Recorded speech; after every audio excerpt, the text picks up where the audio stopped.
Video is a lecture on quadratic functions or quadratic models, and any function of the form f of x equals ax squared plus bx plus c is a quadratic function. Here a, b and c are coefficients of the function.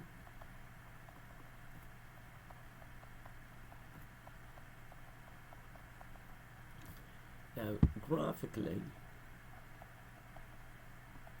the quadratic function is a parabola. So, centered at 0 in this case. And it can either be open up or down. And that axis is called the axis of symmetry. That point right there is called the vertex. It is the lowest point. So in this case, the axis of symmetry is x is equal to 0, or in other words, it is the y-axis. And it is open upward.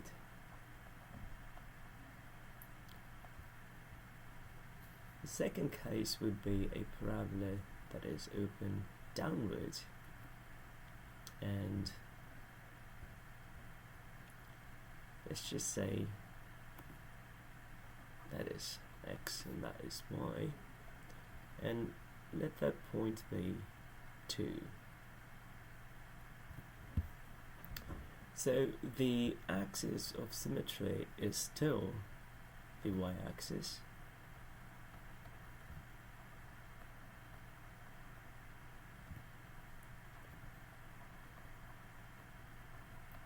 but the parabola is open downward.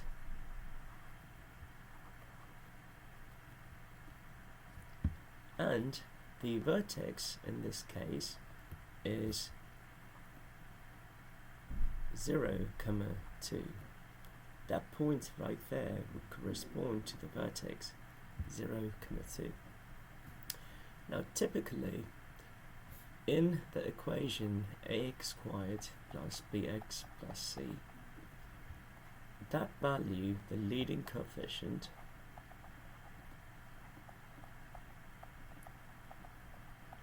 so if that is greater than 0, then the parabola is always open upward. If it is less than 0, the parabola is open downward. If it is equal to 0, the function is no longer quadratic. It is linear, because it would reduce to bx plus c. Sometimes a quadratic function can be expressed in a general form. And the general form is a times x minus h squared plus k. The nice thing about the general form is that it actually gives you information about the vertex, the axis of symmetry,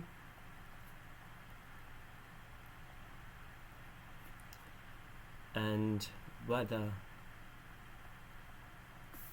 the parabola is open up or down.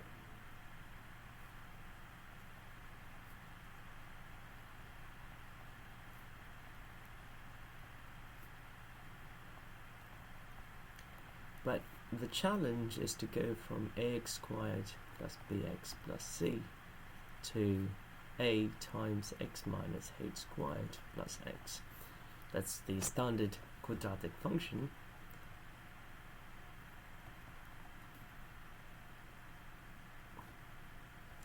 And this is the general form of the quadratic function. So if we can get to the general form, then the vertex is simply h, k.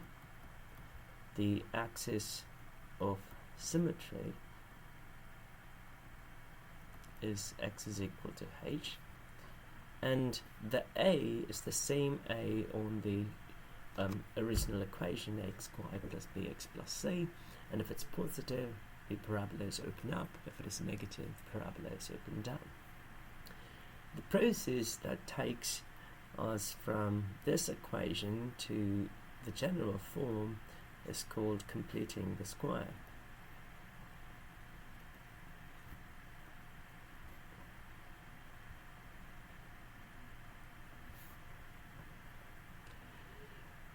It's quite straightforward. So let's start with ax squared plus bx plus c. So first let's pull a out, and you'll have x squared plus b over a x plus c over a. Now, for whatever that's inside the square brackets, we're going to write it in this way: x minus some empty box squared plus another box squared plus c over a. So what goes in the box? In the box you take the middle coefficient, which is b over a, divide that by 2 and plug it in there, so you have b over 2a. Now whatever you filled here, take that, square it, and put it in here. So that's why I have that square right there.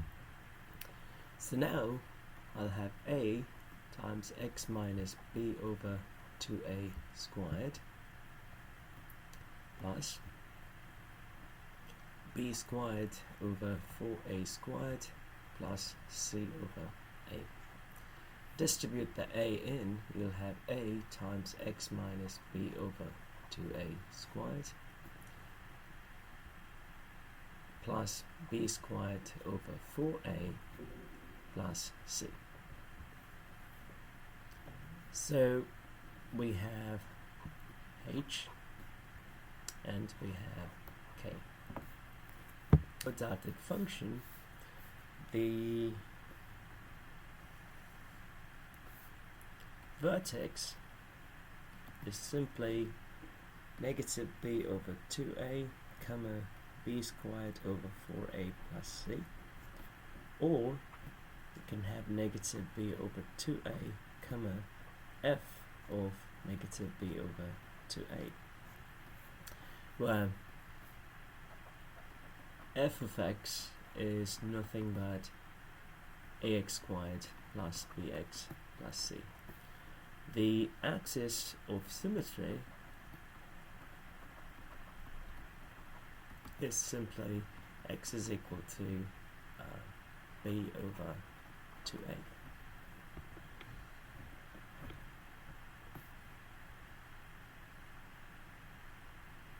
So the moment we convert the original quadratic function to the completed square version, which is right over here,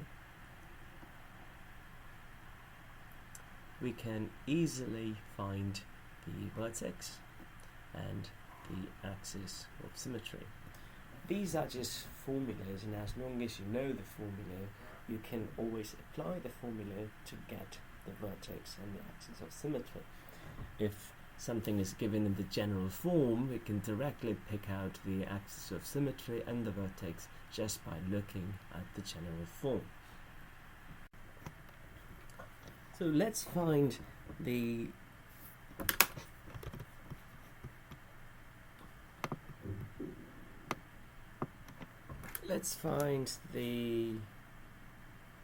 domain, range, axis of symmetry, and vertex of this quadratic function 3x squared minus 2x minus 1. Just by looking at the function, we have a as 3, b is negative 2, c is negative 1. And we know that the vertex is h comma k, and h is equal to minus b over 2a, and k is f of minus b over 2a. So since we know the value of a, b and c, h should be minus of minus 2 over 2 times 3, which is 2 over 6, you get 1 over 3. F of minus b over 2a is simply f of h, which is f of 1 over 3, so we plug in 1 over 3 in the given equation.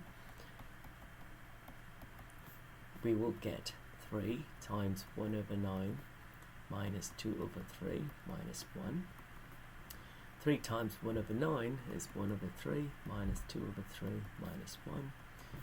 And 1 over 3 minus 1 is negative 2 over 3. So you have negative 2 over 3, negative 2 over 3. You'll end up getting negative 4 over 3. So the vertex is 1 over 3, comma, negative 4 over 3. The axis of symmetry is just the h value, so it should be x is equal to 1 over 3. The domain of a parabola is negative infinity to infinity. It works for all possible values of x. However, the range is the set of y values, and in this case the vertex is at negative 4 over 3, and the parabola is centered at 1 over 3 because that is the axis of symmetry, so that is 1 over 3. So our parabola sort of looks like this. So the set of y values, oh, it's 1 over 3 right there. The set of y values start at negative 4 over 3 and go all the way up to negative infinity. So the range is negative 4 over 3, comma, infinity. Now you could sketch this using a calculator by entering the function, and I've already entered the function here, y equals 3x squared minus 2x minus 1, and after setting a window you can see you have that graph, and you can easily determine the vertex by hitting second trace and selecting number 3, because we're looking for a minimum. So select the left bound, go to the right a bit, hit enter, right bound, guess it again, and you can see x is 1 over 3, which is 0.333, and y is negative 1.333, which is nothing but negative 4 over 3. So that's how you find the domain, range, axis of symmetry and vertex of a parabola. Now you could also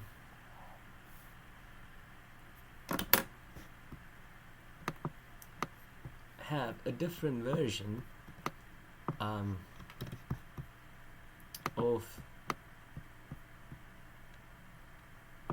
a parabola. So for instance, I could have f of x is equal to 3 times x minus 4 squared plus 9. This is an easy problem. You don't have to FOIL, you shouldn't FOIL. If you're looking for the domain, range, axis of symmetry, and the vertex, everything is right over here. So that is h, that is k, that is a.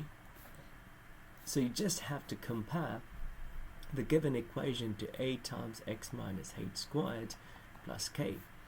This is our general form.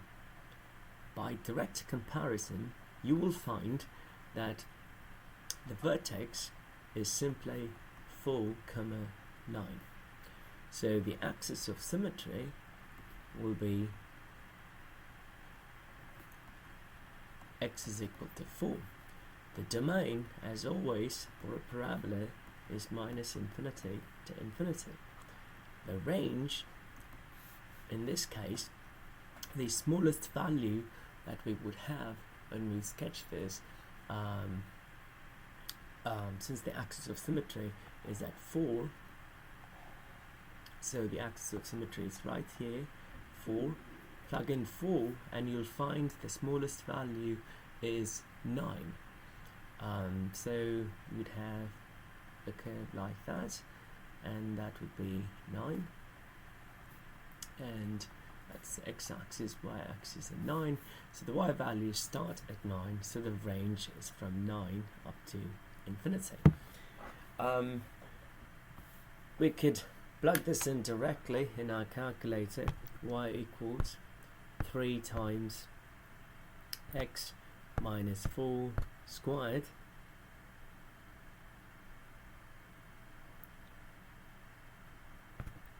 plus 9 and graph.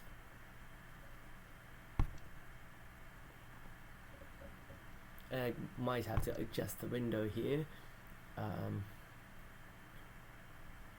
Let's say the y value, the maximum value, is at 20. So if you want to find the vertex using the graph, again you can press second trace, second graph, second trace, and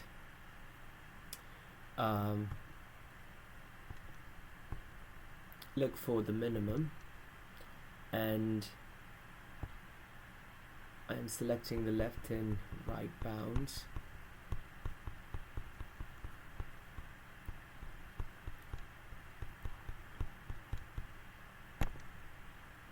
and I hit guess, and you can see that the minimum is that x is equal to 3.999, which is nothing but 4, and y is equal to 9.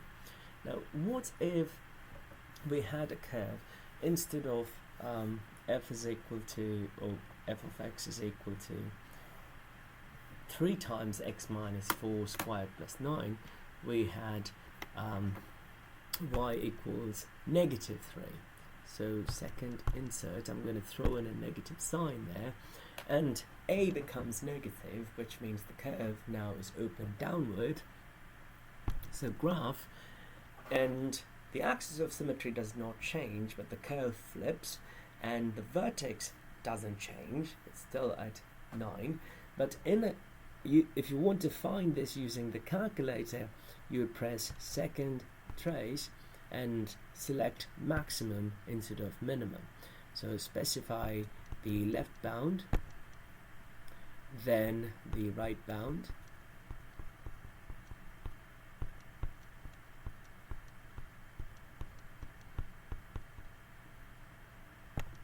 and hit guess, and you can see the maximum happens at 4,9.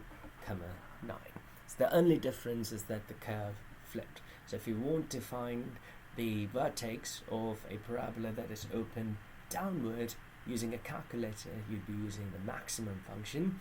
If you want to find the vertex of the parabola that is open upward using a TI calculator, you'd be using the minimum function. Both of them can be accessed by pressing second trace.